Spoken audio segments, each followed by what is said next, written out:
en español.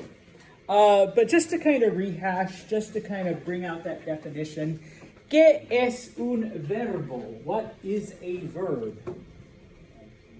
Action, an action word. Okay? Now, so far, we've kind of used verbs in some of our answers, all right? And we learned one verb in the previous chapter, the verb ser, which means to be, okay? Now, verbs in Spanish function a little bit differently than they do in English.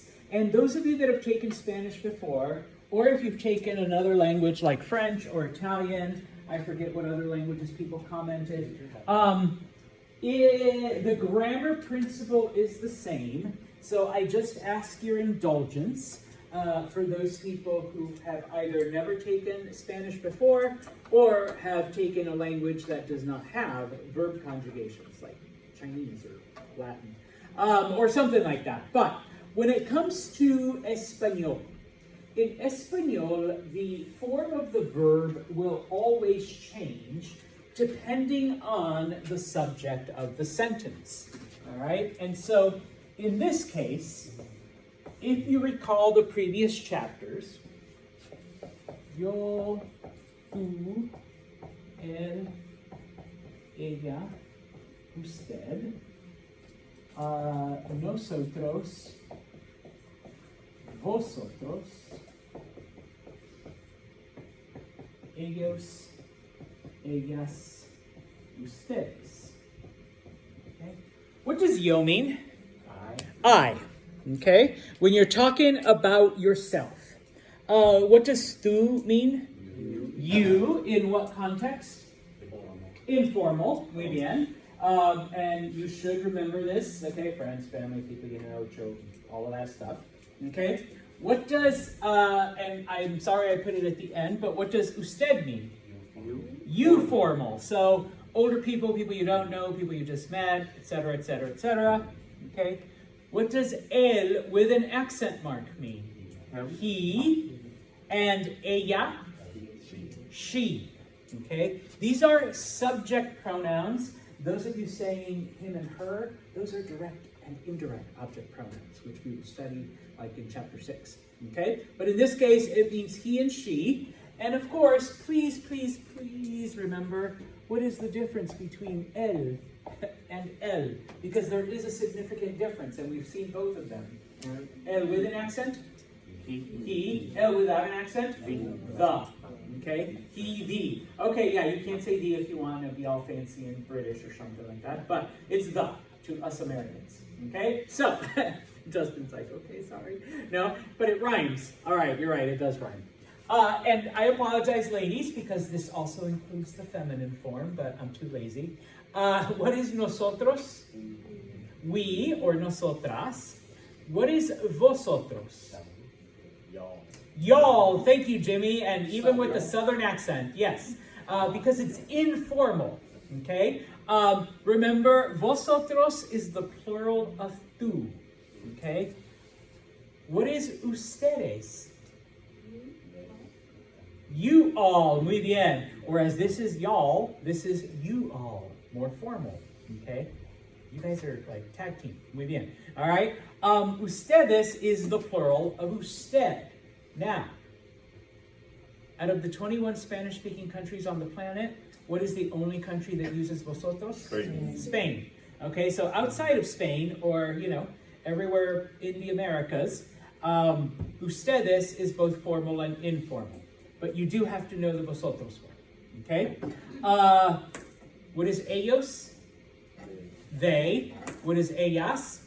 They. But what is the difference? Yeah, masculine and feminine, okay?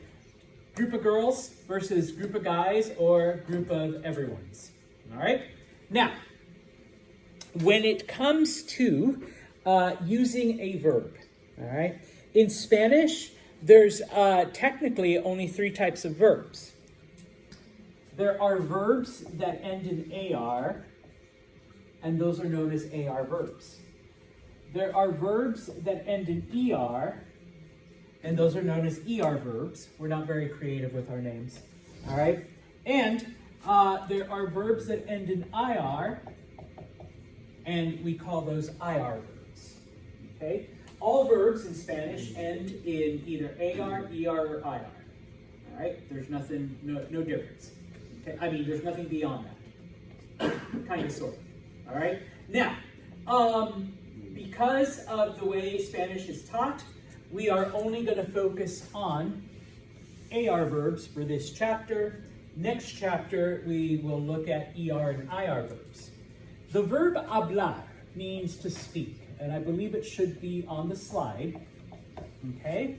So that when you want to actually say and use the verb speak in Espanol, and for those of you that have taken French or German or Italian or, you know, any one of these other languages, it functions the same way. What you do is you drop the AR, you get rid of it, okay? And then depending on your subject, you add a particular ending. So if you're talking about yourself, you will drop the AR and add the letter O, okay? If you are speaking to someone, friend, family, person you know, younger, all that stuff, you add AS, okay? Here's where it gets a little confusing, because if you're speaking to someone in the usted form, okay, or if you're talking about someone, okay, it's just the letter A, all right?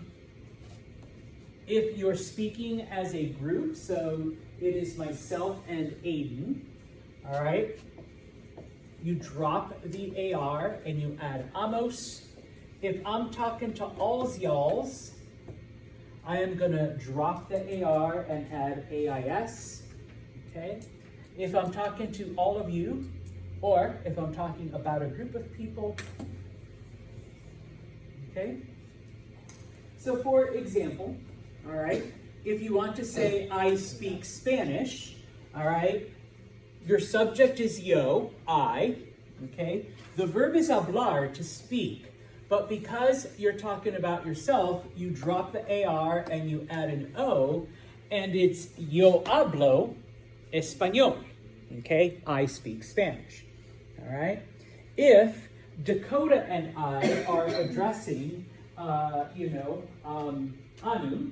and we want to say that we speak Spanish, then it's nosotros, drop the AR, add AMOS, nosotros hablamos español. We speak Spanish, okay? If I am talking to all y'alls as my students and I am confident in your abilities, I say vosotros, drop the AR, habláis español. All y'alls speak Spanish, okay? Now, we draw these little trees like this as a reminder for those of you that are new to languages, okay? Top left will always equal top left. Bottom right will always equal bottom right, okay? So if you're saying ellos, they speak, or ellas, they speak, ellos or ellas hablan español, okay? So that's one easy way to remember it. In addition, you do need to know the endings. You do need to remember them. Salud, literally forever, or, until you don't take Spanish anymore. And so, whenever I've studied languages that do this, top to bottom, left to right. O, as, a, amos, ais, an. O, as, a, amos, ais, an. I know people that go, o, amos, as, ais. I can't do that. I have to look at it. And I think Aiden's trying, but I don't know. It doesn't. Yeah, that's what I do. O, as, a, amos, ais, an. O, as, a, amos, ais, an. Okay? I've done it with French. I've done it with German. Whenever I've had to take them, because they literally function the same way. The grammar is the same. You drop the ending and then you add a new pronoun. Or you add a new ending here depending on the pronoun. All right?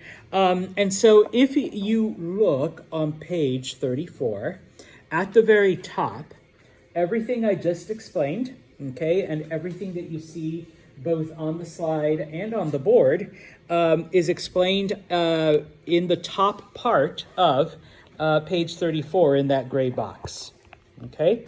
Now, there are 21 different verb tenses in Spanish. Don't worry. Most of them are archaic. Most of them are only used in certain circumstances, and most of them you wouldn't learn unless you took like Spanish 8 type of thing. For now, we are sticking strictly to present tense, and we will learn how to form future, okay, as well. But for now, that's all we're doing. If you want to learn the past tenses, that's Español 2, the sequel. Okay, you would have to take that next semester. All right. So for now, we're only learning the present tense. And if you think about it, even in English, all right, present tense is I speak. Past tense, I spoke. Future tense, I will speak. Okay, etc., etc. All right.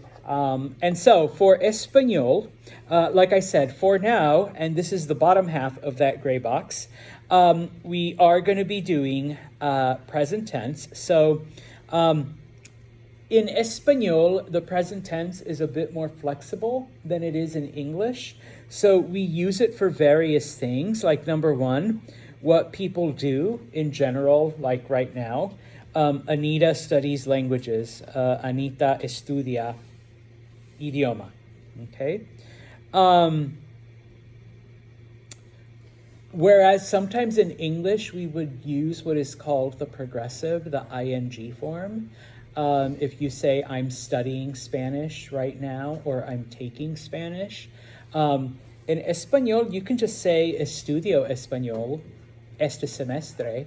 And so you're using the present tense for what in English we would use ing.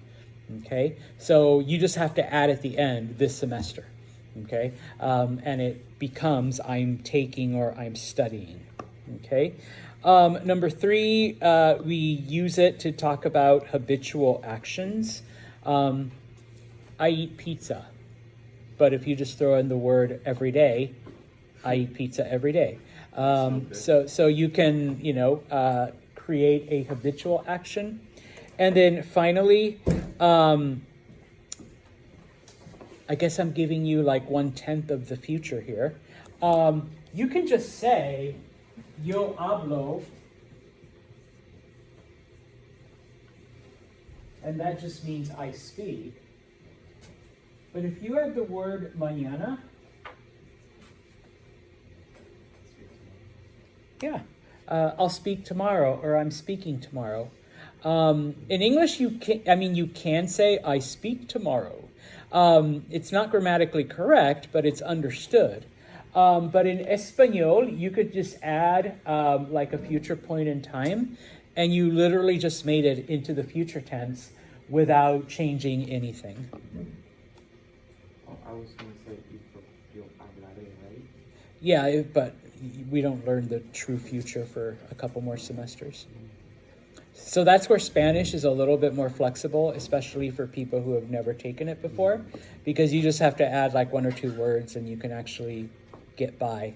That's why it's fun and easier. All right. And yeah, it's not like 100%, Justin, but you can get by and make your meaning understood with only knowing just a few words, as opposed to a lot more complicated. Okay. So having said that, okay,